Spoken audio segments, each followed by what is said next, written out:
Hello viewers, সবাইকে আমাদের চ্যানেলে স্বাগতম। আশা করি সবাই ভালো আছেন। আজকে আপনাদের সামনে যে নতুন ভিডিওটা নিয়ে এসেছি, এটা হচ্ছে দুইজনের মধ্যে বিচ্ছেদ সৃষ্টি হওয়ার একটা তিলিস্মতি তদবির। স্ক্রিন এবং ভিডিও টাইটেল দেখে বুঝতে পেরেছেন আশা করি। তো একটা জিনিস দেখছি, ঘুরে ফিরে কিছু মানুষ বিচ্ছেদের তদবিরের প্রতি অনেক বেশি তাদের ঝোঁক, বা এই বিষয়ে অনেক কি আসে আমাদের কাছে, কাস্টমার আসে।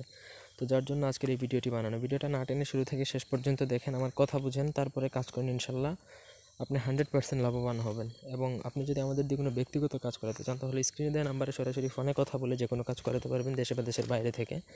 আমাদের অন্য ভিডিওতে আমাদের ইমো নাম্বারও দেওয়া আছে, চাইলে ওই নাম্বারে ইমোতেও কথা বলে যে কোনো কাজ করাতে পারেন। এটাতে শুধুমাত্র ফোনে পাবেন। তো যাই হোক, এই যে নকশাটা, এটা অত্যন্ত প্রভাবশালী এবং আমি নিজে প্রয়োগ করছি অনেকবার। এবং আমার কাছে যদি কেউ আসে, আমি সংক্ষেপে যদি কোনো কাজ করি শর্টকাট, তাহলে এই নকশা দ্বারাই কাজ করি। ঠিক আছে? তো যদি ইসলামিক ওয়েতে যদি কেউ কাজ করতে চান, তাহলে এটার থেকে বেস্ট কোনো নকশা হতেই পারে না, আমি বলতে পারি। নকশাটা একবার পড়ে শোনাচ্ছি। নিম্নের নকশাটি চন্দ্র মাসের শেষে, আরবি মাসের শেষে, লাস্টের দিকে, লাস্টের এক সপ্তাহ থাকে, ওই এক সপ্তাহের মধ্যে যে কোনো একদিন লিখে মাটির কিছুর মধ্যে লিখবেন। মাটির কিছুর মধ্যে লিখে, ওইটা কোনো পুরুষ কবর, ভালো মতন বুঝবেন, পুরুষের কবরে যদি দাফন করে দেন, তাহলে কাজ ওকে। যেই 3টা লাইন লেখা আছে, ওই 3টা লাইন লিখবেন। নিচে যে দুইজনের মধ্যে বিচ্ছেদ করবেন, ওই দুজনের নাম লিখবেন। এখন কথা হচ্ছে কীভাবে লিখবেন। সেটা আপনি যে কোনো কালারে লিখতে পারেন, লাল কালি, কালো কালি, সাদা কালি, ইচ্ছা আপনার। ঠিক আছে?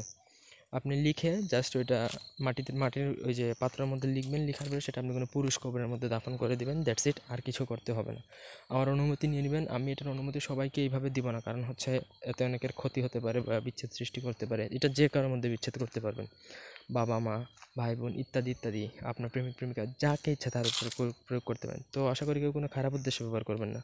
ভিডিওটি ভালো লাগলে লাইক দিবেন, কমেন্ট, শেয়ার এবং সাবস্ক্রাইব করবেন। ব্যক্তিগত যে কোনো কাজের জন্য স্ক্রিনে দেওয়া নাম্বারে যোগাযোগ করবেন ফোনে। ভালো থাকুন, সুস্থ থাকুন। ধন্যবাদ সবাইকে। আল্লাহ হাফেজ।